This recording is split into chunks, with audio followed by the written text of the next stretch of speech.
Hola amigos, bienvenidos, podcast posiblemente 17 o 18, ya hemos perdido la cuenta, no pasa nada, ya volveremos a recuperar el cauce. Hoy, que ya nos hacía falta, una persona que sabe cosas, una persona que es capaz de, haciéndote a lo mejor un poquito de daño, curarte. Ahora lo explicaré un poco mejor. Una persona que hoy se va a encontrar en su sitio, porque según él, es un psicólogo garrulo, para garrulos. Y más garrulo que nosotros, hay pocos. Hoy, con nosotros, el señor Víctor Amat. Buah. Bienvenido, ¿qué tal? Muy bien. ¿Cómo te han engañado para venir aquí? Hombre, es una entrada potente, es una entrada poderosa. Pues tío, no lo sé muy bien. Antes le preguntaba a Moritz, ¿no? ¿Cómo coño? Pero creo que el vínculo ha sido el San Pauli, ¿no? Yo te explico cómo ha sido. Yo soy un poco el que se encarga de capturar. Sí, de capturar a personas para venir. Y en realidad, mi intención, tú participaste en un podcast de un chico que lo está grabando en una universidad, que creo que lo está grabando con 2 móviles y 2 butaquitas, como muy sencillo. Y yo en realidad lo que estaba escribiendo era... estaba escribiéndole al chico como diciéndole, oye, estaría guay participar nosotros o alguien de nosotros ahí, porque estamos intentando también como darle más bola Al podcast. Sí, y me contestaste tú. Y como tú contestaste a lo que yo dije, bueno, pues ya te engancho a ti. Y como tenías lo del Hamburgo, o sea, tenías la camiseta de San Pauli, me llamó la atención. Y yo ya había visto tu libro, pero tengo que reconocer que no le había dado mucha bola. Yeah. O sea, vi lo de psicología punk en algún momento hace un año o algo así y bueno, no le di más bola y ahí me enganchaste y dije, bueno, y como empezamos a hablar y me dijiste, no, pero es que a mí me invitan a los podcasts, pues dije, Pues coño, pues ya vete está. al nuestro. Bueno, Así. y no mencionaremos el coste cero tampoco. No, claro. Eso siempre es atractivo. Nosotros todo coste cero nos va bien. Hombre, así se ve todo segunda mano, coste cero. Pero nos Reciclado, apañamos bien, ¿eh? robado, reciclado. Robado, bueno, de su propia casa, que roba. Bueno, Vale, yo lo primero, que no lo he dicho en la introducción, porque he dicho, no, espera, quiero un poquito de desarrollo. ¿Cómo es eso de que sobreviviste a un meteorito? Bueno, esa es una de las historias, diríamos, mágicas, ¿no? Porque resulta que, y esto lo podéis encontrar en Google, podéis buscar, yo soy de un barrio de Barcelona que se llama el Turó de la Peira, es un barrio periférico, como aquí sería Son Godleu. ¿Vale? Y entonces, yo vivía en la última calle de Barcelona y se acababa ahí la ciudad y empezaba, yo no sé si conocéis Barcelona, pero hay la montaña del Tibidabo, Sí. y es donde, claro, todo eso es ahora un parque natural, pero entonces le llamamos la montaña. Y ahí, a finales de los 60, el año 69, cayó un bólido estelar, o sea, cayó un bólido incandescente, rollo Superman. Y entonces los chavales que estábamos jugando al fútbol ahí, nos acercamos porque era en la montaña. Tuvimos que ir corriendo, ¿no? No sé, 200 metros, 300 metros. Y claro, vimos allí la bola incandescente en el suelo, ¿no? Un pedruscazo incandescente. Yo entonces siempre hago la broma de que el ADN galáctico, ¿no? Se apoderó de mí. Yo venía para medir 1,90 m, pero la cosa pues no evolucionó. tío, pero ¿cómo puede ser que pegase el meteorito en Barcelona y le afectase a él también? Me pasa algo parecido, sí, algo sí. llegó, ¿eh? Estadísticamente caen muchos meteoritos, ¿eh? Sí. Quiero decir, hay muchos más, ¿no? Es como ¿cómo se llama esto? Como los Illuminati. Hay muchos más de lo que nos pensamos. Lo que pasa es que no es habitual que caigan en zonas urbanas, pero sí caen en el pedruscos mar de caen estos. muchos. En el mar, o se deshacen. En la Sí, atmósfera pero también. hay para todos los que muchos. caen, pocos caen en zona urbana, ¿eh? Porque Sí, es que claro, también la zona urbana, diríamos, es el espacio más pequeño que hay en la Tierra. Lo más normal es que caigan pues, en zonas desérticas. de la Wicca. Sí, pero mira, esta es la historia un poco de... ¿Y vida inteligente había ahí? ¿En Barcelona? Poca. Pregunta, haznos lo que te preguntan en todos los sitios, evidentemente, pero ¿quién es Víctor Amat? No sé, ando a la búsqueda. Ando a la búsqueda de Víctor Amat, diríamos, de lo que sería la esencia, ¿no? Igual uno, a medida que va cumpliendo años, se va como sacando capas y te vas descubriendo como, hostia, pues yo soy este también, ¿no? Descubres mucha mierda, porque en el fondo somos una mierda. Quiero decir, la autorreflexión te lleva a la conclusión de que como seres humanos somos una puta basura. Entonces, ahí ya tendríamos una definición mía. Me gusta la franqueza con lo que dices eso desde... O sea, es como un punto negativo, pero a lo mejor desde la proyección a buscar, supongo, la mejora, ¿no? Al proyectarlo a la propia evolución, imagino. Es verdad que somos a lo mejor una mierda, pero eso nos deja mucho margen para mejorar, supongo. Y luego también hay una idea que subyace ahí, que es decir, ¿y de dónde hemos sacado la idea de que no hay que ser una mierda? Es decir, si estamos en un universo donde todos somos un poco mierders, ¿por qué hay que dejar de serlo, no? Lo normal es sacarse un rendimiento siendo uno el que es. Obviamente mejorar cosas que te hacen sufrir o mejorar cosas que pueden hacer sufrir a tu entorno, pero yo creo que pretender que somos lo que no somos causa mucho más sufrimiento que a lo mejor aceptar, pues bueno, que todos tenemos mierdas, ¿no? Mierdas que llevar. Y, Claro. vos, por ejemplo, hablas de pretender, ¿no? Muchas veces hay una frase que es que cuanto más pretendes ser una cosa, a lo mejor te terminas convirtiendo en eso, ¿no? Entonces, ¿vos no crees que si, por ejemplo, no sé, yo quiero ser rico, millonario, y me pongo un Rolex o me pongo un Rolex falso, el pretender eso me va a hacer llegar a algo? Te pregunto porque no lo sé. Te va a hacer llegar a ser un gilipollas el creértelo con vos un Rolex, tío. Claro. O sea, claro. Es decir, si tú quieres ser... Mira, un profesor mío, yo antes de ser psicólogo estudié hipnosis. Y estudié hipnosis con un zumbao que se llama Richard Bandler, ¿no? Y él decía, ser millonario es muy fácil. Hay que romper las creencias que uno tiene, ¿no? Dice, entonces, una vez has roto tus creencias, robas un puto banco y te haces millonario, ¿no? Como diciendo, para ser millonario tienes que simplemente transgredir algunas normas que te permiten hacer eso. Y si no lo haces, muchas veces porque esas normas no las transgredes, ¿no? Entonces, quizá la falacia más grande que hay en el mundo de esto del crecimiento personal o todo esto, es decir, si tú piensas o actúas como si fueras de tal manera, esto te va a ayudar. Yo creo que es falaz. O sea, estás diciendo que hay que ser un poco antisistema para poder tener una vida más feliz, digamos, o tener una vida más plena. Es que la felicidad como concepto es muy engañoso, porque lo que te puede hacer feliz puntualmente no es lo que le hace feliz a los demás. Muchas veces tu propia felicidad pasa por pisarle el cuello a otra gente. Entonces, la felicidad yo creo que es un concepto engañoso, ¿no? Tú has dicho algo que me mola, que es, en el fondo, yo creo que es pasar una vida y dentro de pasar la vida, pues lo mejor que uno pueda. Porque esa búsqueda de la felicidad te lleva a estar jodido, a sufrir lo que no tienes, a sufrir lo que desearías ser y no eres, ¿no? Yo entonces lucho mucho desde mi enfoque, de decir, oye, es que pretender que la felicidad es una obligación te lleva a ser más infeliz todavía, ¿no? Que todo esto al final va un poco de la mano también con redes sociales a día de hoy, ¿no? Entiendo cómo funciona la sociedad de ver lo que otros aparentan, que muchas veces no es la realidad, y luego al final te acabas tú comiendo una mierda y acabas pensando por qué yo no tengo, por qué yo no soy o por qué yo no hago, ¿sabes? Las redes son una metáfora de lo que es la educación. Quiero decir, a ti te han comparado de pequeño siempre para perder. O sea, siempre te han comparado con tu primo que estudiaba o con el otro que era deportista, ¿no? O sea, no te comparan con gente que es más mierda que tú. Porque diríamos que la estructura de la educación, yo quiero educar a mi hijo, pues siempre quiero que, ¿no?, que aspire a algo más de lo que...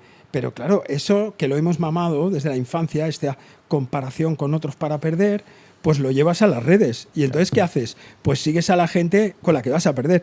No vas a seguir al podcast que tiene menos seguidores que tú. Sigues a un podcast que tiene 40 millones de seguidores y dices, pero este gilipollas, ¿cómo puede tener 40 millones? ¿No? Claro. Y yo quiero hacer como, ¿sabes? Y es increíble. Nos perpetuamos en estar mal precisamente en esta comparación para perder.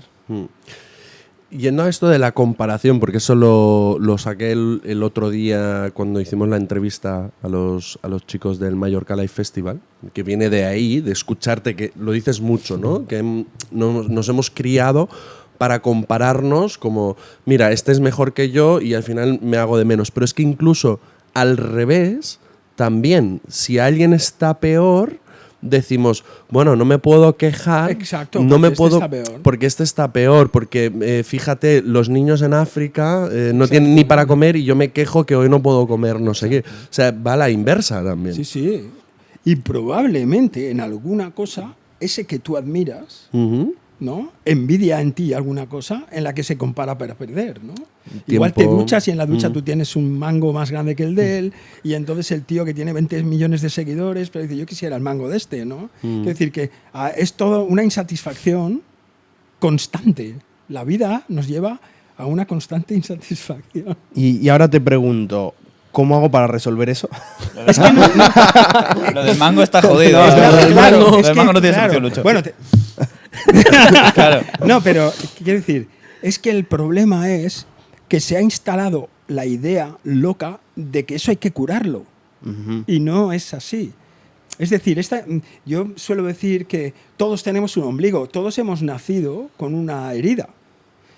Sería súper raro si tú te acuestas con alguien y se saca la ropa y no tiene el ombligo. Te quedarías muy pillado.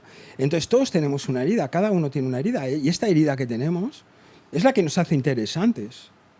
Vuelvo a repetir, no es una justificación de decir, pues yo soy así, pues tengo más... No, es darte cuenta de que esta cosa de que yo debería cambiar o mejorar está tan instalado en el ADN, ¿no? ¿Y cómo se cura esto? Pues no se cura. O sea, si siempre vas a desear... Yo cuento muchas veces que mi padre se compró un carro, cuando yo era pequeño se compró un SEAT, un 131. Y entonces fuimos a estrenarlo, ¿vale? Era como un coche, bueno, ¿no? Un coche del montón, pero en la escalera de mi casa era el coche más grande de la escalera, ¿no? Entonces mi padre, vamos a estrenar el coche, no sé qué.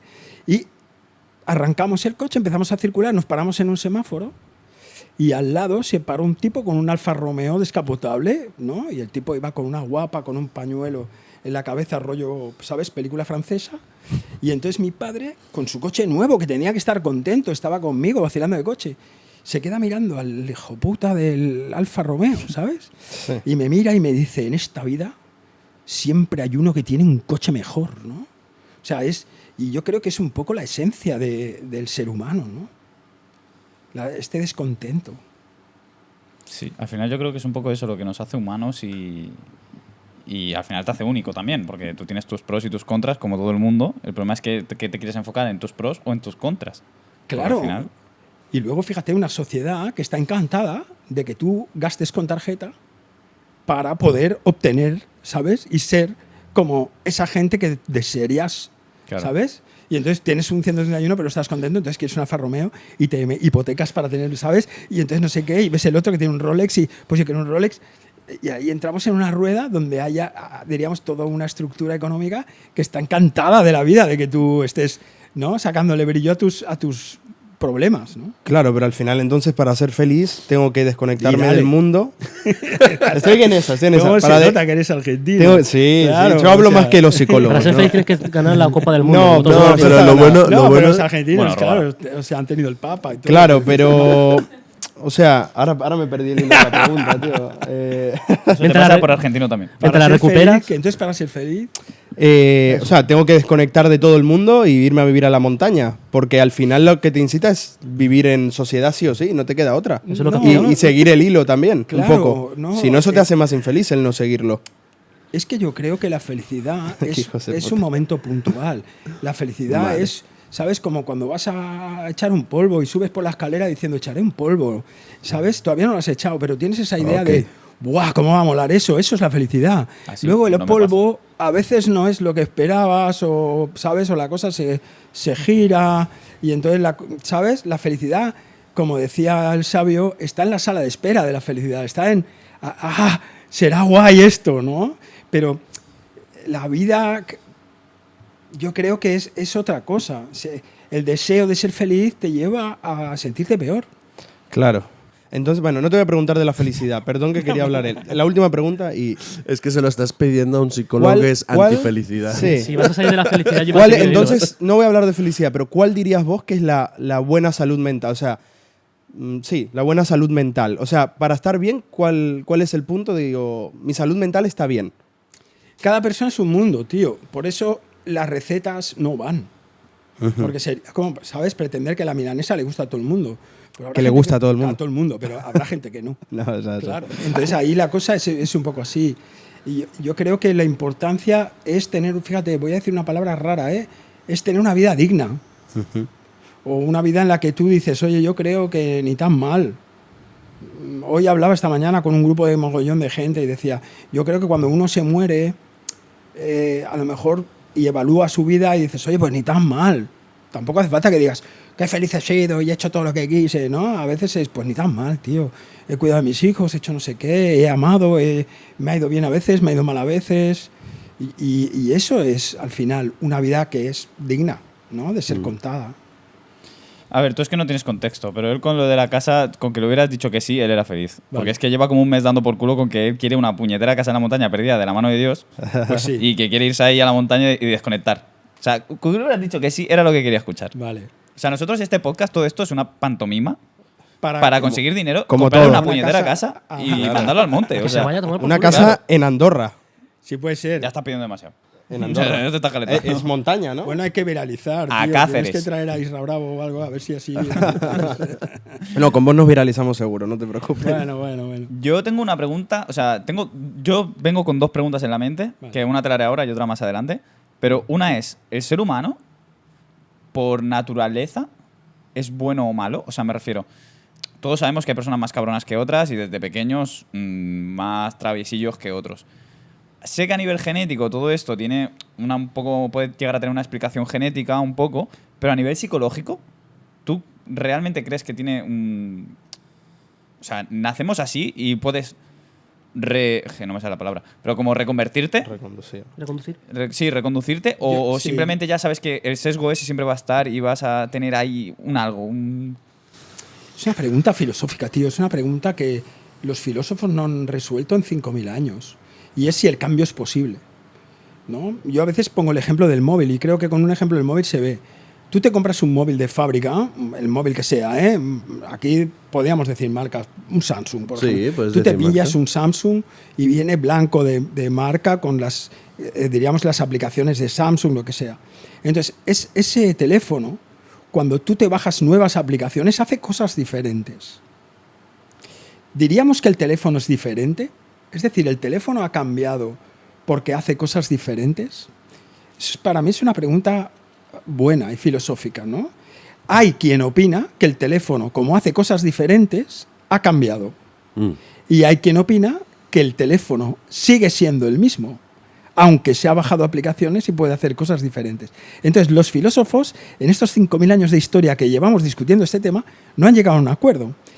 A mí me gustaría encontrar como un punto mezclado de eso, no diría intermedio, pero un punto mezclado. Y es, si hay alguna parte que tú puedes como mejorar, como cuando en mi infancia trucábamos una moto, ¿no? Y teníamos una moto de 50 centímetros cúbicos y la pasabas a 125. Si hay una parte que puedes jugar, y eso hay un psicólogo ruso que se llamaba Vygotsky, que él hablaba de lo que llamaba la zona de desarrollo proximal. Y hay unas zonas que puedes mejorar. Pero luego hay otras zonas que no vas a cambiar ni de coña. Que es cuando uno quiere ser quien no es, ¿no? Cuando uno que es pues un poco creativo y un poco loco, pues quiere ser organizado, como si fuera un ingeniero suizo. No va a ser, tío, ¿no? Entonces, este punto, yo creo que la madurez la alcanzamos cuando tú sabes qué cosas realmente puedo modificar y qué cosas no las voy a cambiar, ¿no? Y que a lo mejor las puedo adornar. ¿No? Tú puedes tener esta sala, que esta sala, antes de tener estos adornos, pues tenía una pinta, ¿no? Pero luego la misma sala con unos adornos tiene otra pinta y da el pego que te cagas. Claro. Y lo vemos en la tele, ¿no? Lo vamos a ver en el ordenador y vamos a decir, hostia, pues qué lugar más resultón. Pues yo creo que en el fondo, cuando hablamos de experiencia humana, es muy parecido. Es muy parecido. No cambias, pero sí puedes hacer ciertas mejoras. Claro, es que un poco la balanza, me refiero, yo he estado con personas pues que han estado en centro de menores, que todo tipo de gente, y al final encuentro que hay un poco un debate entre lo que es la fuerza de voluntad por tú querer cambiar y lo que al final tienes como prescrito por ADN. O sea, me refiero al final a lo que has dicho tú por mucho que, si tú eres un desastre ordenando y tú por mucho que te esfuerces tienes que hacer una fuerza activa, es un pensamiento activo por ser ordenado. O sea, al final tu fuerza de voluntad entra ahí y luego puedes llegar a tener unos hábitos. Pero a la mínima que te descuidas, tu ADN es tu ADN. O sea, te va a salir inconscientemente en un momento de estrés o tensión y tal, volver a ser tú. Y claro, muchas veces, esto lo he hablado a lo largo de no 5.000 años, porque no tengo tantos, pero es verdad es un tema que le da vuelta. Claro, es un tema que le he dado muchas vueltas muchas veces, porque sí que lo he visto sobre todo, es verdad que sobre todo en chavales. que a lo mejor pues esto, han estado en centro menores, tal, no sé qué, y tú ves una fuerza de voluntad por parte de ellos, pero a la mínima que hay una situación un poco de estrés o un poco de tal, ves que vuelven a ser lo que tú conocías de esa persona, ¿sabes? Es que cuando apelas a la voluntad vamos mal. Es decir, si hay algo malentendido, creo, en el mundo de la psicología humana, es la voluntad. Cuando uno apela a la voluntad es como querer besar a alguien que tiene halitosis, ¿no? A ti te gusta mucho esa persona, pero le canta la boca muerto, ¿no? Y tú tienes que meterle la lengua ahí. Y te tira para atrás. Y entonces tú dices, ponle voluntad. Y empiezas a pensar desde una manera racional, ¿no? Hostia, me gusta esta persona, es atractivo, tiene no sé qué, ¿sabes? A mí me molaría, pero cuando te acercas, el pestazo a muerto te viene, ¿no? Entonces la voluntad no va a resolver eso, ¿no? Tú no vas a acabar disfrutando ese beso. No. Entonces, yo creo que hay que encontrar otro punto. Las personas cuando cambian y hacen cosas, porque hay gente que cambia brutal, ¿no? Hay gente, como tú dices, que han estado en centros de menores y han hecho cambios que flipas, pero no los han hecho con voluntad. Los han hecho porque han descubierto algo que les ha servido y entonces se han esforzado, pero no han tenido que poner la voluntad. Es decir, no se han tenido que forzar en contra de lo que ellos sienten, sino que han decidido que otra cosa podía ser posible. Y que ese algo que ellos han descubierto estaba dentro de ellos. Claro, claro. O sea, como estaba decir, por ahí oculto, digamos, ¡pum! y ha salido. arrancas, es como- Exacto. exacto. Entonces yo pregunto, hoy en día, ¿cuánto de nosotros hay realmente en nosotros?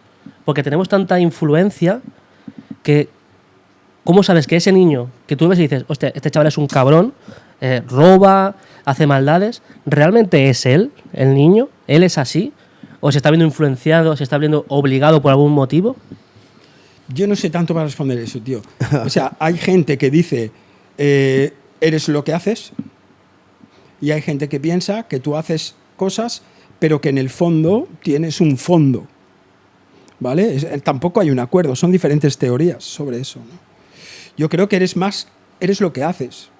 Hay una teoría por ahí que dice, no, pero la gente al final tiene unas motivaciones como inconscientes, ¿no? Como un niño interior, como no sé qué. O sea, son maneras de explicar. Pero yo creo que al final, uno cuando hace cosas, pues eso le permite, ¿no? Entrenarse con el mundo y mejorar. Pero tienes que hacerlas. Eso solo desde el pensamiento cuesta mucho. Mm. Tío, estoy empezando a divagar como en el podcast con tu hermano. O sea, Sí, es que no, mi no. mente está empezando a disociar Sí, sí. y a... Ya va a irte. Nos estamos yendo a la filosofía No, pura. y yo soy de disociar rápido, de empezar a pensar y hacer preguntas y...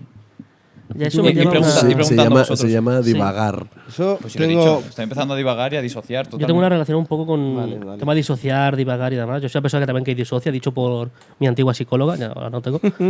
Te disociaste de la psicóloga. Disocié de ella. No, nos dejamos mutuamente, ¿vale? Fue de mutuo acuerdo. Terminamos bien. ¿Cómo fue eso? Ya me estás haciendo disociar. Nada, hicimos unas cuantas sesiones, por el motivo que fuera, y acabamos la última y me dice... Ya no ¿qué vengas me más. Dice, ay, corazón, ¿y ahora? Y yo, ya me está dejando. Otra. Tenemos Dije, que no hablar. sé, te llamo o algo, ya hablamos. Y nos decimos cosas. Y al final, pues no hemos vuelto a hablar. O sea, estoy- Nos decimos cosas mallorquí. Sí, fue Como tiene real. que ser. La cuestión es sobre el... Joder, entre lo que disocio y lo que me hacéis disociar vosotros, el aumento en los casos de TDA que hay actualmente. ¿Realmente hay un aumento de TDA en la sociedad? ¿O son un poco diagnósticos ya? Venga, todo es TDA. Porque es una cuestión que se ha hecho mucho... Mira, con los diagnósticos pasa un poco como con las gafas. Quiero decir que si tú te pones las gafas de ver TDA, vas a ver TDA. Si pones las gafas de ver trastorno límite de personalidad, vas a ver trastorno límite de personalidad. Quiero decir que hay un punto de ponerte en las gafas de mirar una cosa y buscarla y encontrarla. En psicología, claro, como no tenemos una medida como, yo qué sé, como un médico que dice, pues tanto nivel de azúcar es diabetes y tanto no. O sea, se puede como estipular numéricamente. En psicología es muy raro. Es siempre, depende de cómo te miren. Vale. Sí es verdad que se ha priorizado en estas últimas épocas un pensamiento visual que es mucho más rápido y mucho menos, diríamos, mucho menos aposentado. Claro, tenemos todo un montón de tecnología basada en las imágenes que duran poco rato y que generan, ¿no?, interés rápido. Entonces, claro, esto se podría explicar también como TDA. O una persona que tiene TDA fácilmente cae en este tipo de comportamientos porque una cosa con la otra está muy relacionada. Entonces, No sé si siempre ha habido TDAH. Puede ser que hubiera también antes mucho que no estaba diagnosticado porque era igual una cosa que no se tenía mucho en cuenta. Ahora, como se toma atención como en esto, como con otras neurodivergencias, como el autismo o lo que sea, pues ahora hay mucha gente que se autodenomina como autista. Bueno, que a lo mejor hace 10 años era el raro. Entonces aquí hemos de ver si es que hay más casos o es que los vemos más, ¿no? Seguramente hay un punto ahí. Yo creo que es como una mezcla, ¿no? O sea, es verdad que la tecnología hace muchas cosas buenas, pero también ha creado, ¿no? Crea al final... Una realidad que es así, ¿no? Sí, yo creo que sí. Y luego también creo que está la parte de... o sea, a mí me hicieron el test, yo sí lo tengo, TDAH. Es verdad que también luego hay tantas ramas y hay TDA de una manera y de otra, y uno es más mental, el otro es más físico, el otro es no sé qué. Yo creo que han existido, que han estado ahí, y de ahí han salido muchos artistas maravillosos y fantásticos, y otros no. Y lo que dices tú, ¿no? Que ahora como que se ha puesto la mira muy ahí, pero estaban ahí antes también. Probablemente. Entonces, lo que pasa es que es lo que te decía, que como ahora priorizamos la velocidad, el acceso rápido a la información, o sea, priorizamos una serie de cosas que las estamos valorando positivamente, que en el fondo sería un valorar positivamente que tengas un punto de TDAH, ¿no? Entonces, en algunas cosas, tener TDAH hasta podría ser interesante, ¿no? Yo siempre hago la broma, de decir, si hay una apocalipsis zombie, que me coja con un TDAH, no con un neurotípico. Porque claro, un TDAH está pendiente de todo, el zombie que viene por aquí, el otro que no sé qué, oye, parece que ahí se ha movido una hoja, hay que correr, ahora no como porque no pienso, porque hay que, ¿sabes? Esto sería el con el que te salvas. Ahora, si vas con uno que hace Buda, ¿sabes? Soy Buda, pues te comen los zombies en 0, entonces hemos de encontrar el punto, ¿no? Y antiguamente, ahora que habéis dicho, juntando un poco con tal, a la mínima neurodivergencia que tuvieras antiguamente, te catalogaban como subnormal. Incluso había muchos... Recuerdo un de esto de periódico, una noticia, no me acuerdo cómo era, pero era aumenta el caso de subnormales en España, una cosa así, o sea, literal, eras subnormal. Es que antes era una clasificación diagnóstica, ahora se ha quitado porque es una palabra que no se usa, pero la idiocia, ser idiota, era un trastorno. Pero es que tú podías alucinar. Había un trastorno a principios del siglo XX que se llamaba drapetomanía. ¿Y qué es La eso? drapetomanía era el deseo irrefrenable de un esclavo para escapar. ¿Ah? Entonces, romper los aparatos de trabajo y escapar era un deseo irrefrenable que era considerado un trastorno mental. Yo tengo eso. Llamado En el trabajo. drapetomanía, ¿no? Yo tengo Eso es para eso. que veáis cómo funciona toda esta idea de las etiquetas diagnósticas, porque claro, creamos realidades en función de lo que nos interesa, ¿no? Pues si tú tenías esclavos, claro, y un esclavo se quería escapar, en vez de verlo como algo normal, tú decías, no, tiene un trastorno, ¿no? Tiene un deseo irrefrenable de escapar. No me digas que no es poesía pura. Claro, se escapa, luego vuelve y dice, es que lo siento, necesito volverlo a hacer. O sea, lo siento, Claro, lo es que siento. no, que claro, no he tenga recaído, mono, sino claro, que- he recaído en mi drapetomanía, Sí, ¿no? He claro, roto las obviamente. cadenas y he vuelto a caer. Y al final es la evolución de las cosas. O sea, a lo mejor lo que ahora vemos como TDA, como hiperactividad, a lo mejor en el futuro se ve como algo que prácticamente eres una persona como más tirando algo a la polivalencia, o así como antes era un subnormal y ahora ser subnormal es un insulto, ahora TDA se ve como un trastorno y a lo mejor en el futuro es algo incluso bueno o que se valora de otra forma. Pero es que no es ni bueno ni malo tampoco. Es Yo- algo que pasa. Claro, es Pero algo el que enfoque pasa. social es como tiene TDA, tampoco es un enfoque bueno a nivel social. No, es que hace años, más en los 80, 90, estaba mal visto, porque además lo medicaban. Ahora se ha visto que es una cosa que te pasa, y ya está. O sea, tu mente es diferente a la mía y ya está. Y yo tengo otro camino para llegar a lo mismo que llegas tú, pero yo lo necesito hacer por otro camino. Yo, por ejemplo, en el colegio sufría mucho. ¿Por qué? Porque los profesores me intentaban enseñar como les enseñaban a todos. Claro, a mí no me entraba nada. Yo iba perdido todo el día, lo pasaba mal, estaba frustrado y pensaba que era mal estudiante. El tema es que no aplicaban un método que a mí me funcionara. Y además te decían, pon voluntad, porque es muy listo este niño. Exacto. Si se pone, ¿no? Fíjate No, lo es que hablamos me de la decían voluntad. eso, además me decían es que eso. Si se pone, a poco que se pusiera. Es muy espabilado. No, Moritz es súper listo. Es muy espabilado. ¿No? Y claro, lo que pasa es que no se pone. Y entonces, claro, para un chaval que tiene un TDAH, obligarse a ponerse es lo peor. frustrante. Claro. Claro. Yo es que creo que en el único ámbito donde es un condicionante negativo, por así decirlo, por cómo está estructurado, es en la educación. Pero por cómo está estructurada la educación. Porque en el trabajo, a no ser que tengas un trabajo de oficina, ¿qué tal? Y tu jefe te vea que estás con 20 cosas. Pero por los demás trabajos, yo creo que no lo ven como un condicionante negativo. Por lo menos. Pero es verdad que en el colegio pasaba lo que tú dices. O sea, yo tenía un compañero con hiperactividad y déficit de atención y era como, los profesores, pero ¿me puedes escuchar? No sé qué. Y le echaban la bronca cada 2x3. Claro, pero mi mujer, por ejemplo, hay días que se tira los pelos. Porque le pregunto dos... Y no solo tu mujer. Nosotros también. Sí. Porque le pregunto... Pues yo no. Te metemos en el grupo, después vas a ver. Le pregunto... Bueno. Claro. O sea, yo le puedo preguntar No, a mi estoy a mi mujer... camino. Yo le en una semana le puedo preguntar 10 veces una cita que hemos tenido y le vuelvo a preguntar, ¿pero a qué hora era esa cita? Pero entonces este también lo tiene. Llevo una semana pidiéndole que me envíe el podcast. y Bueno, no pero lo eso es diferente, porque No, una no. cosa es tener ese TDAH, lo que sea, y la otra es no querer enviártelo. Ser argentino. O sea, Lo en di- mi caso me da pereza enviártelo y no te lo voy a enviar. Lo Hasta edita- cuando Vale. decidas yo te lo envío. Da igual. Volviendo a lo del boxeo, porque tú fuiste... No me queda muy claro, ¿campeón del mundo, campeón de España? campeón de Europa, de De kickboxing. Europa, vale, de kickboxing. Pero la gente cuando te venía a ver no disfrutaba de verte pelear, porque no eras un peleador que pegaba. No, tú, era eres, cagado. Yo iba siempre para atrás. tú eres técnico, ¿no? Sí, no más que técnico, era estratega. Eso. O sea, yo, por ejemplo, si lo comparas con el fútbol, era como Mourinho, ¿no? Era un fútbol feo, pero entonces ganábamos 0-1, pero hemos ganado, ¿no? Claro. Y ganabas un título.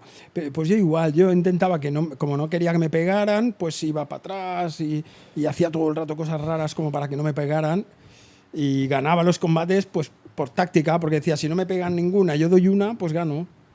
Y entonces Bueno. era todo muy planeado. Que tú Pero- le decías rollo, en la cabeza no, que estoy estudiando, ¿sabes? Exacto, pero lo público lo que quiere es que la gente se pegue, ¿no? Claro. Claro. La gente quiere Entonces, sangre y que te arranque la mi cabeza. carrera hizo poco interés, tuvo poco Claro, interés. claro. ¿Y cómo llegaste al boxeo tú?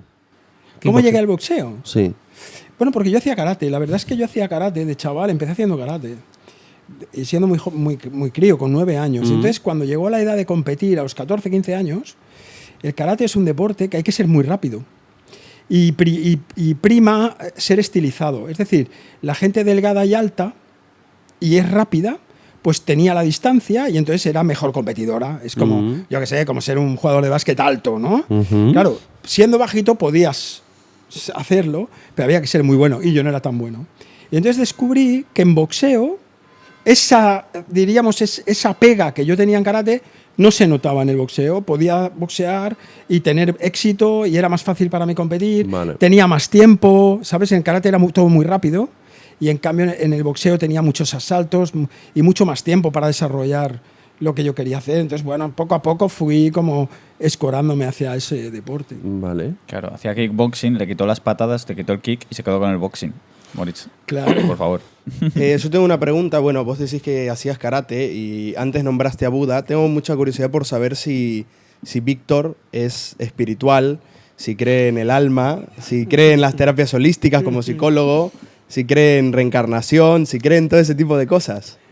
Bueno, yo es que no me creo nada. Quiero decir, yo creo que todo son teorías. Si las teorías te van bien, ¿sabes? Si una persona es espiritual y eso le funciona, ¿yo quién soy para decirle que eso es una farsa?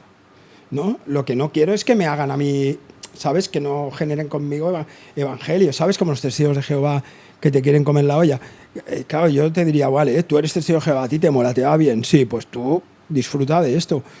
Yo tengo mis pensamientos y mis ideas y soy espiritual cuando las cosas van mal, como Dios manda, ¿no?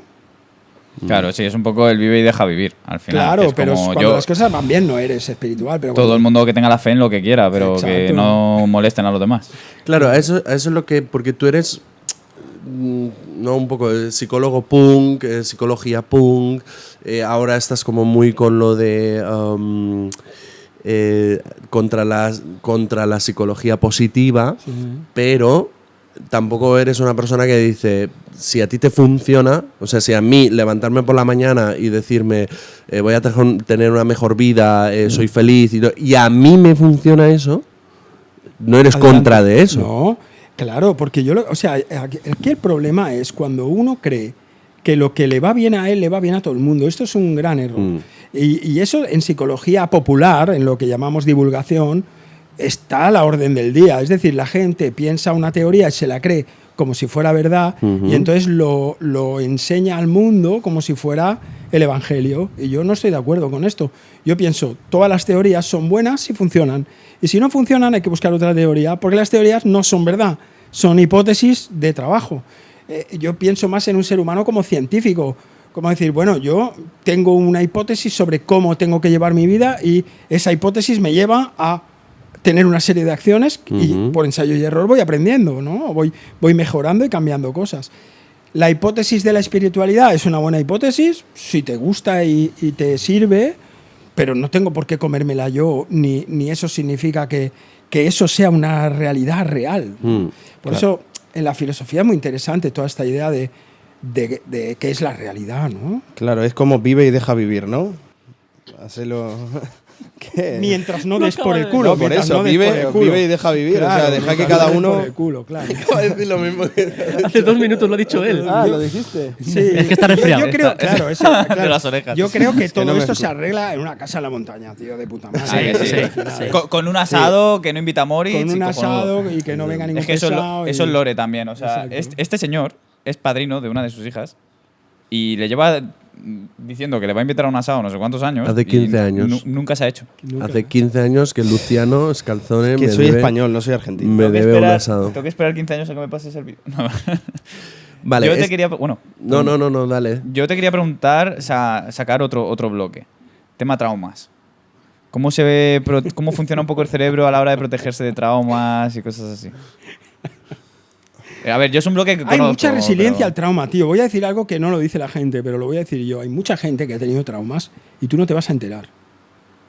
Entonces ahora lo que se ha puesto de moda es que todo el mundo tiene traumas y no, yo creo que eso está haciendo más daño que bien. Que hay gente que tiene traumas y que han sufrido situaciones que son indecibles y que realmente necesitan una ayuda, por descontado que sí. Pero universalizar eso es un error. Hay muchísima gente que es resiliente de trauma, es decir, han pasado situaciones súper duras, pero tú no te vas a enterar porque su vida es normal. Y entonces, esto no está cuantificado. Es decir, no sabemos cuánta gente. Yo otro día leía una estadística que dice que una de cada 4 mujeres ha sufrido abuso sexual. Claro, si tú piensas eso seriamente, tú dices, tenemos un 25% de mujeres que han sufrido abuso y que podrían tener un trauma con eso. Probablemente esa cifra no es real. Quiero decir que al final habrá mujeres que habrán pasado por esa situación y la habrán metabolizado de la manera que sea y tú no te enterarás de eso. Y probablemente esas personas tengan buena vida. Entonces, para mí es muy importante evaluar, ¿no? Cuando hablamos de trauma, de qué estamos hablando, ¿no? ¿A qué le llamamos trauma o no? Porque cuando tú tienes la definición, diríamos, de la salud, la definición de trauma es muy bestia. Un trauma sería un acontecimiento en el cual has corrido riesgo de muerte, ¿no? O riesgo de abuso sexual, o haber sido testigo en primera... Quiero decir, el diagnóstico de trauma es muy concreto, ¿no? Entonces, te tienen que haber amenazado de muerte o haber sido testigo de una amenaza de muerte de un ser querido o de alguien muy cercano. O sea, tienen que cumplir una serie de requisitos, ¿no? No todo es trauma. No todo es trauma, ¿no? ¿No? Y en ese caso, en el caso de tú tener un trauma y demás, el cerebro, ¿cómo funciona un poco? Hay muchas ¿Qué teorías. proceso hace? Hay muchas teorías.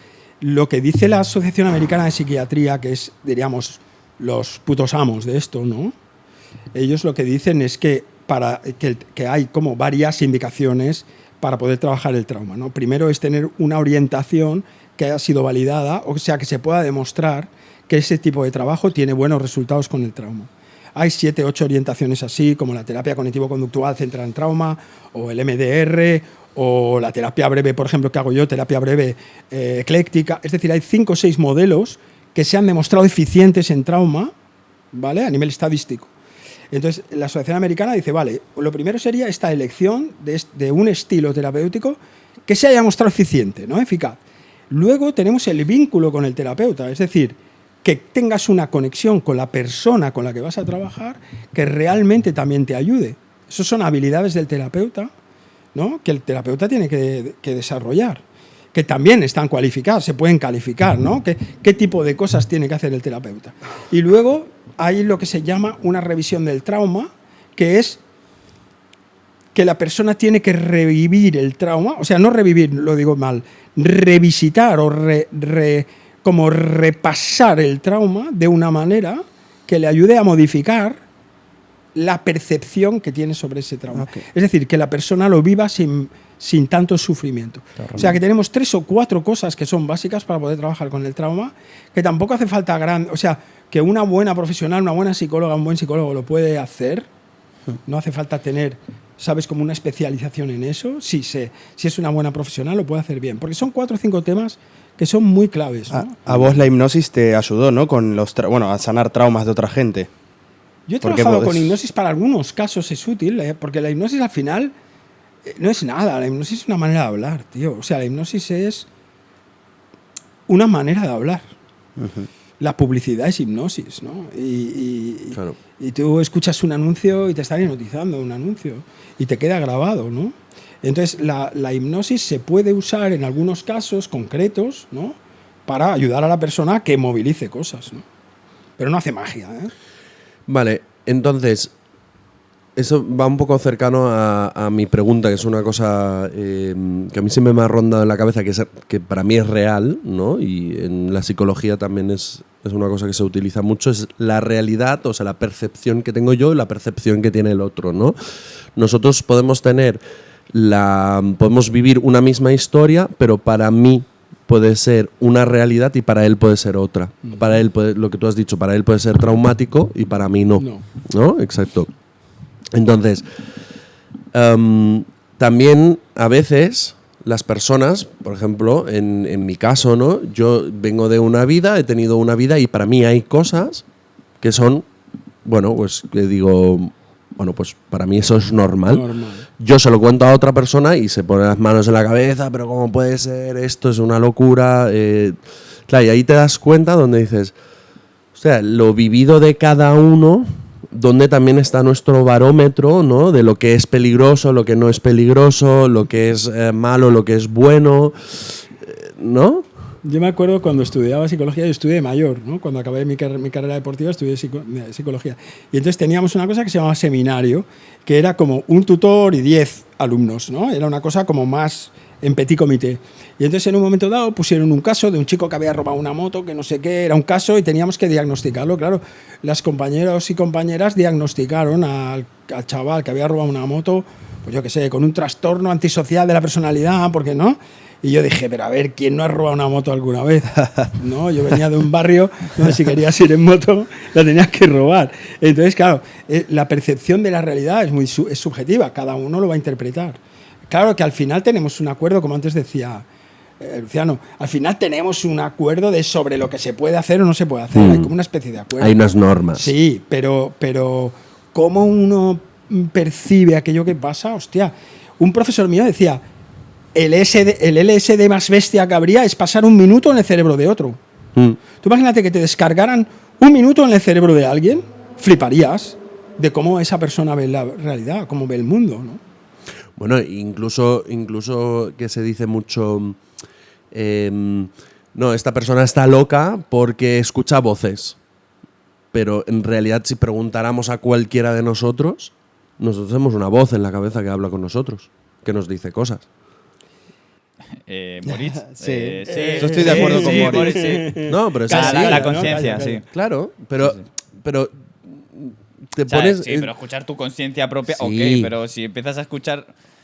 yo es que he tratado con gente así y te digo, cuando te empiezan, no, es que las voces me dicen que le clave un cuchillo a no sé quién en la espalda, y tú dices, hombre, a ver. No, está claro. Corre. Está claro. Pero todos... ¿Qué pasa? No, se movió la cámara, no sé qué. Bueno, que sepas, y tú lo dijiste una vez, que tienes como con las cosas electrónicas que empiezan a funcionar o dejan de funcionar. El podcast ha ido hasta ahora siempre bien y hoy casi no podíamos grabar porque las cámaras no funcionaban, ¿eh? Yo te digo, tío, pasan cosas. O sea, el meteorito hizo cosas. La radioactividad, ¿no? Nos pasan cosas. Nos pasan cosas. Nos decimos cosas y pasan cosas. Y pasan cosas. Ahora que estaban hablando de las drogas y todo eso, ¿vos estás a favor de...? ¿Alguien quiere? Este está en otro podcast. ¿Alguien Estábamos quiere? hablando de drogas. Sí, estaban hablando... Estábamos Alguien hablando dijo de LSD, voces. alguien De dijo voces. voces Yo LSD. dije lo de Este LSD. LSD. Bueno, vale. Pero tú la escuchas. ¿Vos estás a salva. favor de curarse a través de las No, drogas? eso es una mierda, tío. Vale. La ayahuasca no es lo tuyo. ¿Eh? La ayahuasca no es lo tuyo. No, no es lo mismo. A ver, ahora está de moda, tío. Ujú. Ahora está de moda. Incluso hay estudios oficiales en hospitales y se está intentando hacer, por ejemplo, con personas que sufren depresión muy resistente al tratamiento farmacológico, se les está dando, pues yo qué sé, psilocibina o algunas setas. Pero yo pienso esto al final es más de lo mismo. Quiero decir, la industria farmacéutica está encantada de que ahora hagamos investigación sobre eso. Los resultados que hay o que se están dando hoy en día no son demasiado buenos. Que a una persona, yo no negaré que una persona que haya hecho pues una movida de ayahuasca o se haya hecho un retiro y eso le haya podido ayudar, por descontado que puede pasar, le haya podido ayudar, haya revisado alguna historia de su infancia, haya desbloqueado algo, esto puede pasar, pero no lo podemos generalizar. Yo he visto muchas personas que después de haber tomado este tipo de sustancias se han descompensado de una manera muy bestia. Entonces, para mí, la posibilidad del efecto secundario es tan grande que no le recomendaría a nadie haz esto para trabajar este tema, ¿no? Claro. Ahora bien, repito, hay gente que se va a un retiro y hace un no sé qué y se toma la ayahuasca o se toma una seta o lo que sea y le va de puta madre, pues claro. Y a nivel de medicamentos, por ejemplo, de farmacia, vos, o sea, bueno, me imagino que estos son más los psiquiatras que lo recetan, pero vos, o sea, un medicamento que ya está estipulado, que funciona, por ejemplo, para la ansiedad, ¿vos recomendarías a alguien que tome antidepresivos? Si ya está como construido. Yo lo que no haré nunca es tocar lo que me haya hecho un médico. Quiero decir que yo veo muchos pacientes que vienen con un tratamiento farmacológico prescrito por un médico. Como soy psicólogo, yo no puedo modificar eso. Claro. Puedo dar mi opinión, pero vamos, tampoco la doy. No, generalmente es una variable que no suelo tocar porque pienso que si no toco esa variable, cualquier mejora que tenga el paciente probablemente tiene que ver con el trabajo terapéutico, porque no hemos tocado esa, ¿sabes? Es una variable que no se ha tocado. Entonces yo no suelo moverlo mucho, salvo que no vea, yo qué sé, una locura, que hay veces que lo he visto, ¿no? Como decir, pero a ti te están dando esto que no tiene ningún sentido, ¿no? Una cosa que es antagonista con la otra, y entonces suelo derivar a un compañero mío, que es un buen psiquiatra, que tengo un buen rollo, que lo revise y esto, ¿no? Entonces yo no tengo nada en contra del tratamiento farmacológico. El tratamiento farmacológico tiene un efecto moderado, no es la panacea. Es una muleta. Tiene un efecto moderado. A algunas personas les ayuda y a otras personas no les hace nada. Entonces yo creo que esto es importante argumentarlo. Es decir, el profesional de la salud tiene que decirle al paciente, ¿no? Es como decir, yo te voy a dar un tratamiento, como muy bien decía Moritz ahora. Yo te doy un tratamiento, que este tratamiento va a enmascarar lo que te pasa, no te va a curar. ¿Vale? Es como, yo qué sé, tú imagínate una persona que fuera un tímido, muy tímido, y tomara alcohol, y cuando tomara el alcohol, pues fuera mucho más extrovertido. Nadie diría que el alcohol cura la timidez. Estaría enmascarando una dificultad. Esto con muchos tratamientos farmacológicos son así. Simplemente enmascaran el síntoma y hacen que la persona pues, pueda tener una vida relativamente más normal. Esto es una información que se le ha de dar a la gente. A ver, yo en mi caso, pasé con 2 años de depresión diagnosticada, estuve medicado, estuve con tratamiento psicológico y demás, y es verdad, al final el tratamiento lo tomas, pero incluso tu cuerpo empieza a notar cuando se te empieza a pasar ese efecto, que tú dices, llega un punto que tú intentas que sea más un efecto placebo que otra cosa.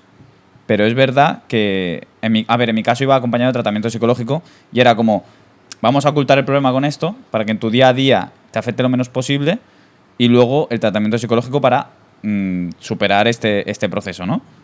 Pero es verdad que no es una solución. O sea, me refiero, si no hay un tratamiento detrás... Lo mejor es lo que tú hiciste, se llama terapia combinada. Es decir, claro. Si el tratamiento farmacológico funciona moderadamente bien, Sí. pues si además lo acompañamos con un tratamiento psicológico que esté bien hecho, porque también tiene que estar bien hecho, pues claro, eso va a ayudar a la persona mucho más. Pero no siempre es el mejor escenario. Habrá gente donde el tratamiento farmacológico no le haga nada, incluso le perjudique, Sí. ¿no? Y al revés, y habrá gente que el tratamiento psicológico no le haga nada o incluso le perjudique, ¿no? Entonces hay casos un poco para todo. Y el tema, por ejemplo, el tema ansiedad, ¿vale? Que ahora a día de hoy también es una palabra como muy normalizada y hay Todos gente, tienen no, es que me da ansia. ansiedad y es una gilipollez. Porque muchas veces es un granito de arena y no ves la montaña y se te va a venir una hostia gorda y no la ves.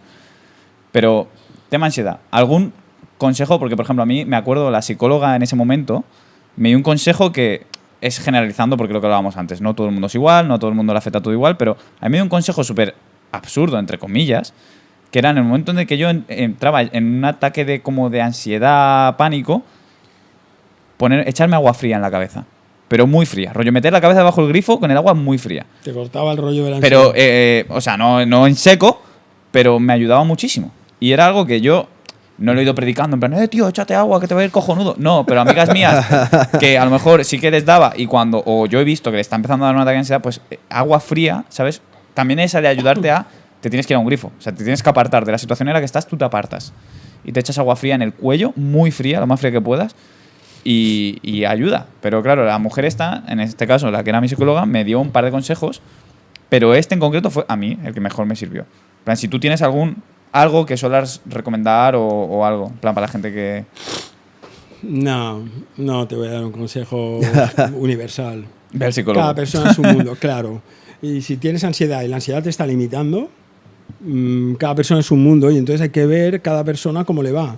Claro. O sea, eso es lo que tú me estás diciendo es un consejo bastante habitual y es un consejo genérico, Sí, porque sí. no pierdes nada. Quiero decir, te echas el agua y Claro, si claro. siguieras con el ataque de ansiedad, pues diríamos, el agua no te sirvió, a ti te sirvió, de puta madre. Pero, quiero Estás decir, con ansiedad y mojado encima. bueno, pero ¿sabes lo que quiere decir? Que esto está bien, pero son consejos genéricos y yo creo que a veces hay que estudiarlos un poco mejor, ¿no? Y hay que ver cada persona cómo lo vamos a encartar, porque lo que le puede ir bien a uno le va mal al otro. Claro. Y hay que diseñar, yo siempre digo, la terapia es algo que se diseña a medida para cada persona, no puede haber prêt-à-porter, no es como ir a Zara, ¿no? Lamentablemente el trabajo psicológico es la sastrería de toda la vida, te han de tomar las medidas, sabes, te has de hacer la prueba, te las has de probar, no te sirve el prêt-à-porter, o sea, tú te compras una chaqueta estándar talla M y sales, no. Es un poco lo que ahora pasa con, ¿no? Antes lo hemos hablado fuera de cámaras, en Proyecto Hombre, cuando hubo la gran ola de la heroína en los años 80, claro, Proyecto Hombre trabajaba de una manera, digamos, conductual, ¿vale? Yo lo poco que sé, pero bueno, primero se derrumbaba la mentalidad del adicto, se le decía, pues, no vales para nada, eres un yonki, eres un adicto, como que se le destruía, mira qué mal hijo has sido, y desde ese te destruyo se construía, ¿no? Y tenía bastante buen efecto. ¿Qué ha pasado? Que luego llegaron las drogas modernas y se dieron cuenta que de repente pues convivían adictos de la heroína con cocainómanos, con pastilleros que se iban de fin de semana a discoteca y se daban cuenta que eso ya no valía para todos. Y además tú le decías a un tío que trabajaba de lunes a viernes, que luego los fines de semana se fundía la pasta, pero que era funcional, que trabajaba y que ganaba una pasta, pero se gastaba el dinero los fines de semana, le decías, no, es que no vales para nada. Y te decía, ¿cómo que no valgo para nada? Si yo gano más dinero que tú en un mes, ¿no? Entonces, ahora lo que hacen es eso en Proyecto Hombre. Hacen un poco la terapia a medida, que es muy jodido, porque de repente tienes a dos personas en un grupo donde uno dice, oye, ¿por qué a este no le ponéis los mismos límites que a mí? Claro, porque pues él a lo mejor no necesita ese límite, o a lo mejor no le va bien, o lo que sea, ¿no? Se equivocan en muchas ocasiones, pero en muchas ocasiones también dan al clavo, ¿eh? Hay diferentes modelos, claro, para el tratamiento de adicciones hay diferentes modelos y cada, ¿no? Encontrarías, yo qué sé, por ejemplo, los alcohólicos anónimos y los famosos 12 pasos, es una manera de trabajar, no es la única, es una manera, pues ellos trabajan de una manera y tienen unos resultados. Luego pues habrá otros modelos donde se trabaje de otra manera. Esto a veces es una lotería también, ¿no? Que tú te sientas en un sitio que encajes y que la visión de esta gente que te quieren ayudar encaje con tu manera de percibir el mundo. Todo es un tiene su complicación. Y es real que cuando tú te topas con una persona que tiene problemas a la adicción, que a lo mejor en el fondo su adicción viene por otra cosa, que lo primero, por base, lo que se trabaja es la adicción. Es que lo malo de la adicción es que el adicto suele ser trucos, ¿no? Tiene muchos trucos.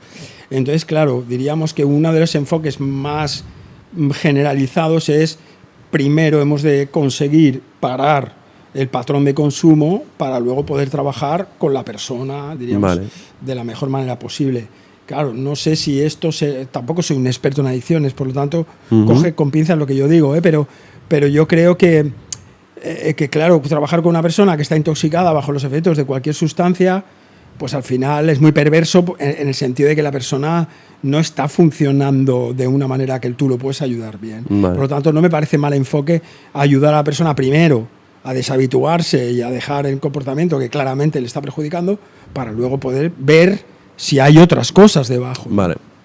Okay. Ahora, yendo un poco más a la persona, detrás del psicólogo, porque nos gusta mucho aquí hablar con profesionales, pero también nos gusta más el callejero, el hablar con la persona, por decirlo de alguna manera.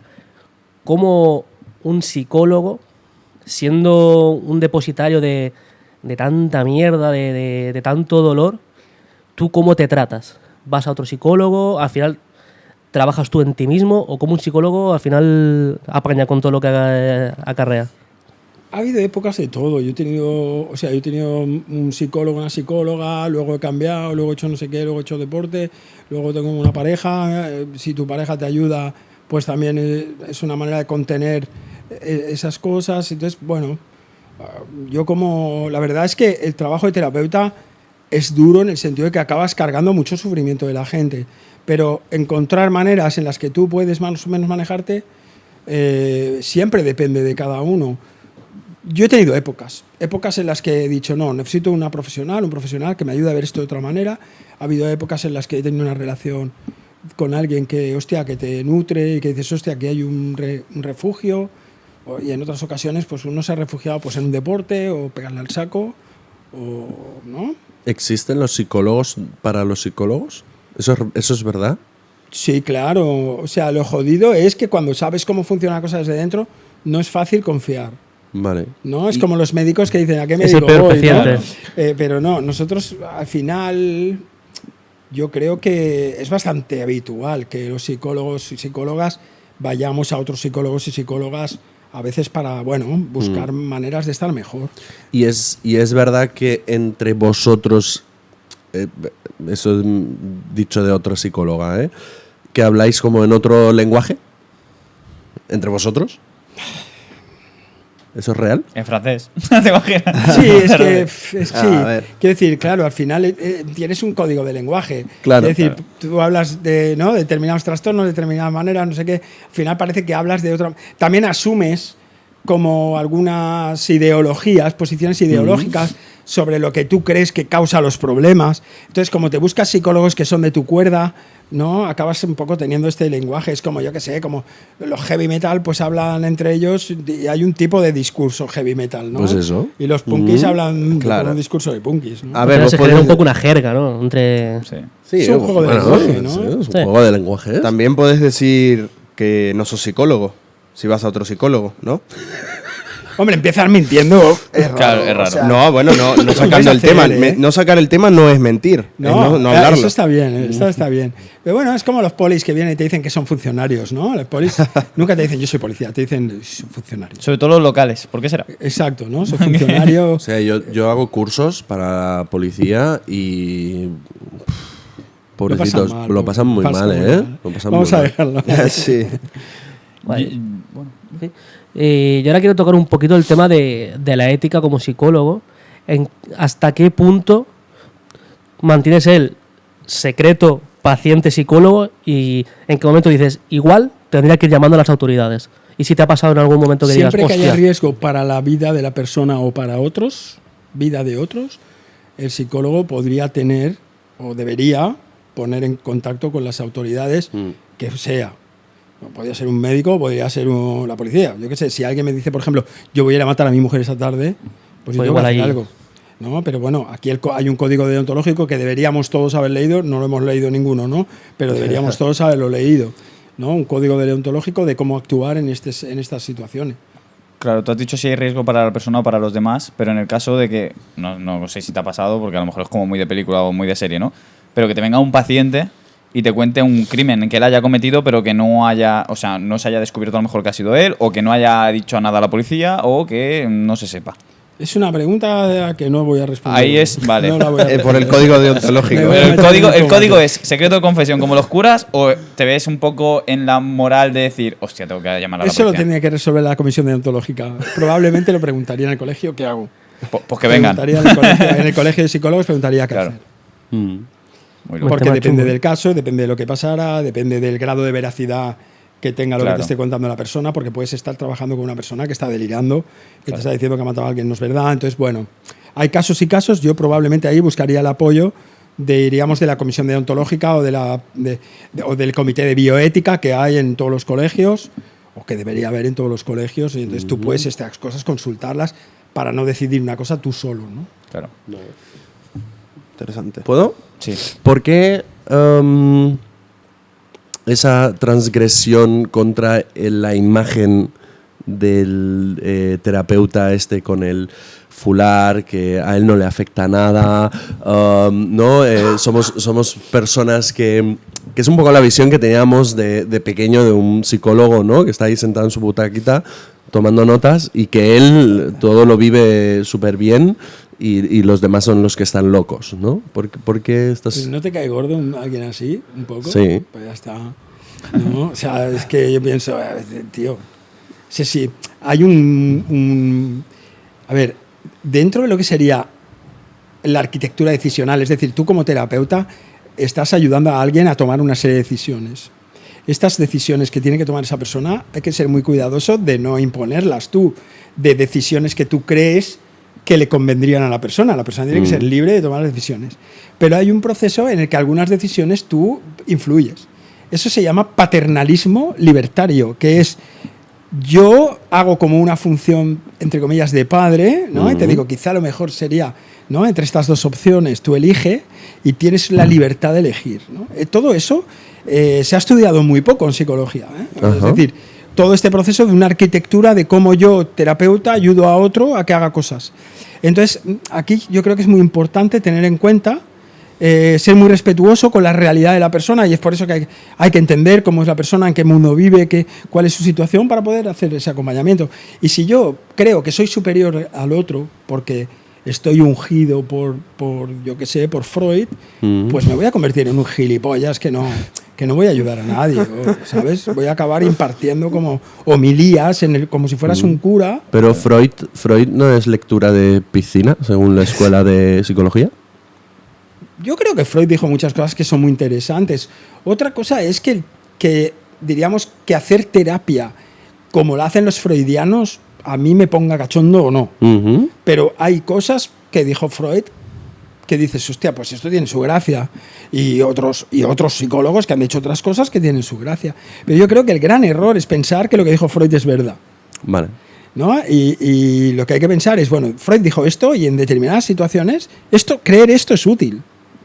¿No? Yo soy en eso muy funcionalista, es decir, ¿qué pensamiento es el que me resulta útil para resolver esta dificultad o esta situación? A veces era el pensamiento de Freud y otras veces era el pensamiento de otro, por eso hay que estudiar. Vale. Qué bueno es Sigmund, ¿eh? Yo te quiero preguntar, en plan, y es un caso concreto, en plan, que quiero que te pongas un poco en la situación, ¿no?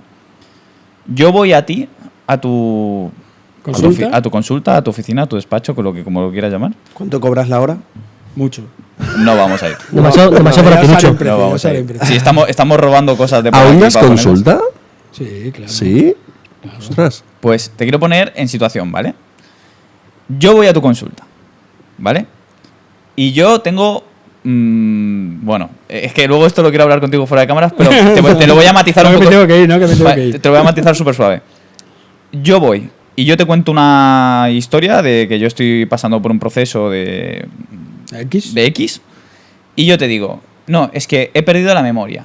Pero yo te digo, he perdido la memoria, o yo te vengo y te digo, es que no me acuerdo de mis padres. O me acuerdo de mis padres, pero no me acuerdo de tal. ¿Tú cómo sabes si yo estoy mintiendo o no? No lo sé. A mí me gusta mucho cuando la gente me dice esto, me dice a veces, oye, yo soy muy mentiroso, te voy a mentir. Y yo digo, bueno, tú miénteme todo lo que quieras, porque yo voy a tanto la hora. Quiero decir que tú miénteme Claro. y todo ese tiempo que vamos a perder. Claro, pero ahí ya no es el sufrimiento de uno mismo, o sea, de yo, por ejemplo, yo por egoísmo, sino, en este caso, la familia. ¿Vale? Caso rápido. Es una persona. De un amigo tuyo que Sí, le pasa. y le pasa esto, él se ha como autodiagnosticado de he perdido la memoria o quiero hacer creer que he perdido la memoria. La cosa es que este amigo lleva como mucho tiempo intentando llamar la atención de X manera, ¿vale? De una manera u otra. Años. Y él dice, va un día al psicólogo, no, es que no me acuerdo de quiénes son mis padres. El psicólogo enseguida le dice, has perdido la memoria.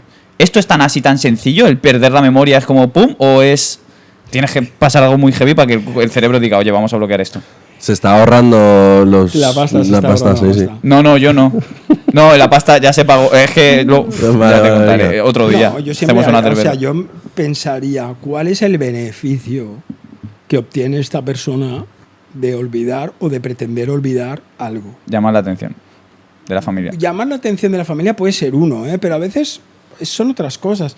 Ese es el trabajo un poco de esto, porque llamar la atención a la familia, pues igual si se despelota y se caga en la mesa cuando cena. No des ideas, hombre. Claro, Atención a llamará, sería seguro. una manera mucho más Claro. sencilla de llamar la atención. No, yo pienso que en el fondo esta persona puede estar queriendo manifestar algo y bueno, hay que ser capaz de entender cómo podemos ayudarle Claro. a reconducir esa situación. Pero no tiene nada de malo haberte olvidado. O sea, he perdido la memoria, pues muy bien. ¿A qué te limita? Claro. O me limita que no me acuerdo de mi infancia y entonces, pues por ejemplo, de los 3 a los 6 años no me acuerdo de nada. Pero entonces le dices, ¿cómo se llamaba la primera señorita? Y te dice, se llamaba señorita Rosa. Cuando le haces la pregunta indirecta, muchas veces la memoria se recupera. Claro. ¿Por qué? Porque hay veces que uno le hace una pregunta a la memoria, que es una pregunta directa. Si yo te pregunto a ti, ¿cómo fue tu 4º cumpleaños? Probablemente no te acuerdas de eso. Sí, no. ¿Vale? Pero a lo mejor sí que te acuerdas de la profe de la guardería de cuando tenías 4 años, de tu primera señorita con la... ¿Sabes? Y entonces tú puedes decir, sí, la señorita Lucía del kinder. ¿Sabes? Es decir, podemos tener preguntas que nos permitan acceder a esas épocas. Lo que hay que es que saber cómo hacer, pero también ser cuidadoso de cuál es la voluntad de la persona. Porque si la persona a lo mejor quiere ocultar algo realmente, porque pasó algo que no me apetece recordar, ¿no? Lo tengo ahí como una sombra y no quiero recordarlo, o no sé cómo acceder ahí, o no sé si voy a poder soportar eso que yo viví en esa situación. Entonces, cada caso, Claro, siempre es voy a un responder lo mismo, cada caso es un mundo. Y eso nos lleva a una pregunta. ¿Algún día llegaremos a entender el cerebro? Depende de quién. Depende cuál. Yo, cerebro. tío, o sea, no lo veré yo. Yo creo que nosotros tampoco. No lo sé. La inteligencia artificial esa es muy rápida, no sé. Yo no creo que lo vea, me refiero a que entender el cerebro, porque claro, o sea, hay una vaina que es la conciencia, ¿no? Y entonces es el cerebro, claro, un amigo me dijo una vez la siguiente frase que es muy buena. Decía, intentar entender el comportamiento de las personas estudiando el cerebro es como querer entender una novela estudiando la tinta. ¿Vale? O sea, la novela es mucho más que la tinta. Hay una combinación de letras que están dispuestas de una manera y eso da un formato y tú entiendes la novela, ¿sabes? Cuando tú te metes en una película de la novela. Y creo que el cerebro tiene algo muy parecido. Es decir, el funcionamiento del cerebro será uno que se está intentando estudiar, pero luego lo que es la conciencia de cada uno, la conciencia me refiero a esta sensación de que tú estás viviendo y de que tú estás en un sitio, todo eso es un emergente. Quiero decir, que eso es más de lo que es la pura química cerebral. Y entonces ahí yo tengo dudas de que sepamos muy bien cómo funciona. Probablemente habrá teorías que puedan explicarlo, que no sé si serán ciertas, ¿no? Pero bueno, habrá hipótesis que son interesantes. Guay.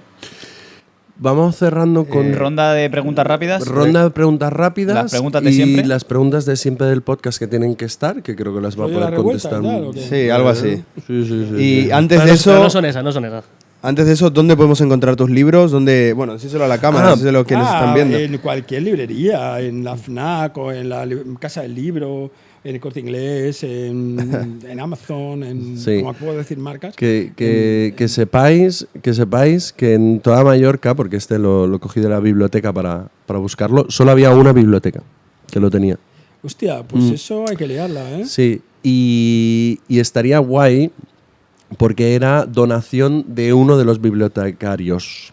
Que cuando fui a buscarlo dijo, ay, este lo traje yo. Le digo, pues le vamos a entrevistar el viernes. Ah, no me digas. Sí, qué bueno. Sí, fue muy bueno. Podría Fue haber muy sido bueno. nuestro primer invitado.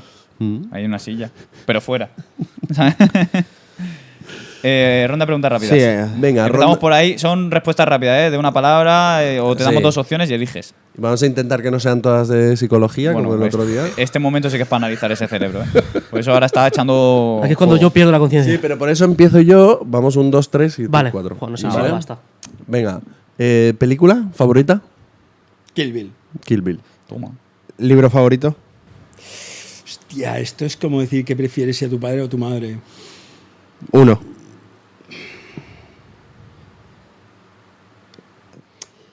Twisted River. Ni idea, de pero, John Irving. pero lo vamos a Twisted buscar. River, novelón de John Irving. Me gusta mucho John Irving. Se hizo una película, ¿no? Bueno, John Irving hay muchas películas que son basadas en sus novelas, como Una mujer difícil o ¿cómo era aquella de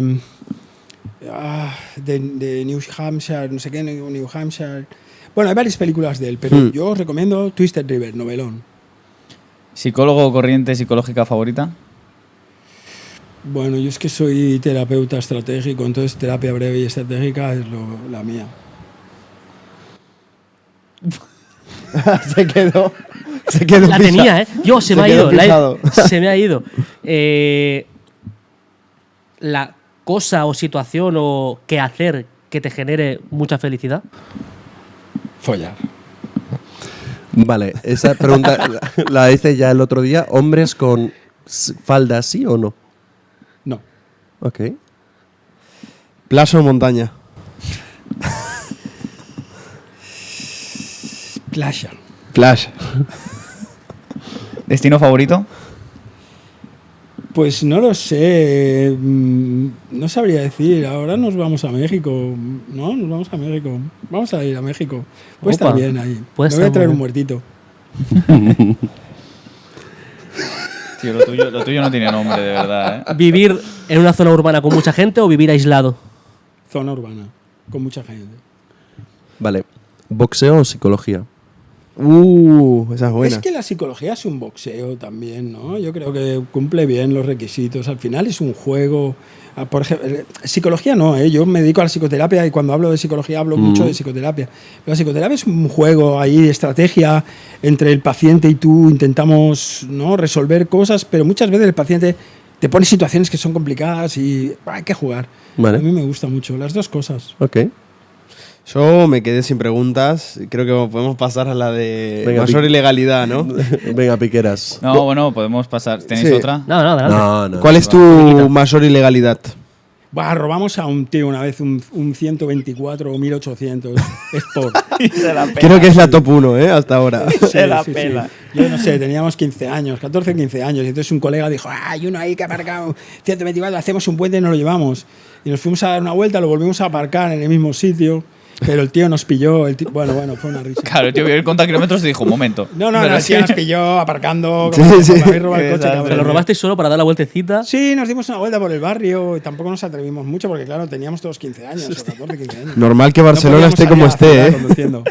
¿No? Era en Barcelona esto. En Barcelona. Normal que esté así Barcelona ahora, madre mía.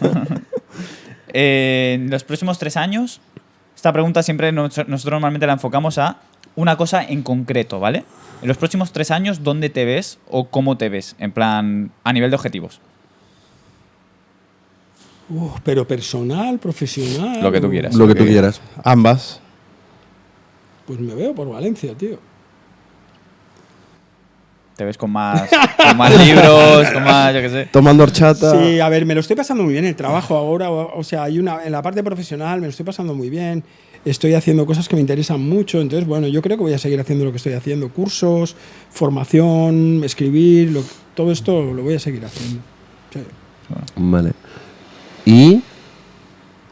O sea, dirías que a nivel objetivos profesional, en cuanto a tope, ¿crees que ya has llegado al máximo de lo que ya te hace feliz o crees que si se pudiera irías a más?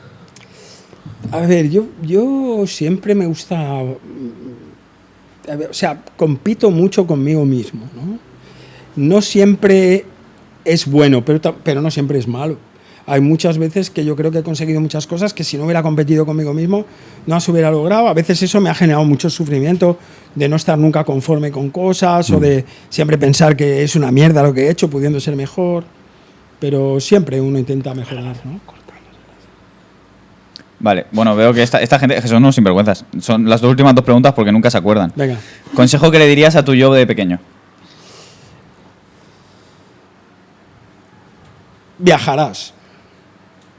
O sea, tu consejo es decirle viajarás. Que no viaja más. Aprovecha los viajes. Pero déjalo, Como es decir, su contestación. Como a tranquilo, su- porque yo recuerdo en mi infancia estar sentado en mi escalera, en la portal de mi escalera, y pensaba que me moriría en mi barrio. Hablábamos Ostras. con mis colegas y, ¿sabes? Y mi barrio, justo yo vivía en un sitio donde la heroína era un momento muy bestia y estábamos ahí, hablábamos los colegas de la escalera, ¿no? Y yo pensaba que nunca saldría de ahí. Entonces, la vida me ha dado la oportunidad de viajar, de hacer muchas cosas y, por supuesto, de haber salido de mi barrio, que es un barrio que a mí me encanta. Quiero decir que yo lo vivo con cierto orgullo, ser de ese barrio, pero yo pensé que nunca saldría. Entonces yo le diría a ese niño que estaba en el portal, tío, viajarás, saldrás de aquí, ¿no? Un mensaje alentador de Sí. tranqui. Y La luego, última. si puedes mirar a esa cámara, que es la tuya, y pensar en una persona y enviarle un mensaje directamente a quién invitarías al podcast. A Isra, tío, Isra, vente. Esto es un podcast como Dios manda. Vente en octubre, por eso, ¿eh? Que hay cola. Por aquello del calor también. Claro, ¿no? Porque ese lo viralizáis con él, ¿no? Esperemos que para octubre hayamos. yo andado estoy en su lista. Le escribiré un mail. Un mail. Sí, le Dile, escribiré no un tienes mail. huevos a venir. No tienes huevos a venir y vendrá. Claro. Eso- Víctor Amat dijo que no tenés huevos a venir. Díselo, sí. No, yo le diré Víctor Amat directamente. dice que Isra no tiene cojones. Pues nada, Víctor, Bueno, yo, por nuestra parte, Sí. muchas Vosotros. gracias por venir. Ha sido un placer. Muchas gracias por venir. Creo que la casualidad no existe en mi caso, yo creo en eso. O sea, que yo te escribiera, que no te escribí a ti, pero tú contestaras y yo aproveché Me la... metí en una conversación, ¿eh? Sí, Eso es muy sí, mío, sí, muy de sí, te psicólogo, metiste, muy TDAH, tío. te diste por aludido, y yo aproveché la oportunidad y justamente venías para acá, o sea, yo no lo sabía eso. El universo Sí. ¿no? Con fábula. Conspiró Sí, a sí, nuestro tenías que estar aquí. Yo también me despido porque si no mi mujer hoy me despide. Y yo. Yo tengo que irme. O sea que... Adiós. Gracias. Gracias. Chao. Chao, chao, chao, chao.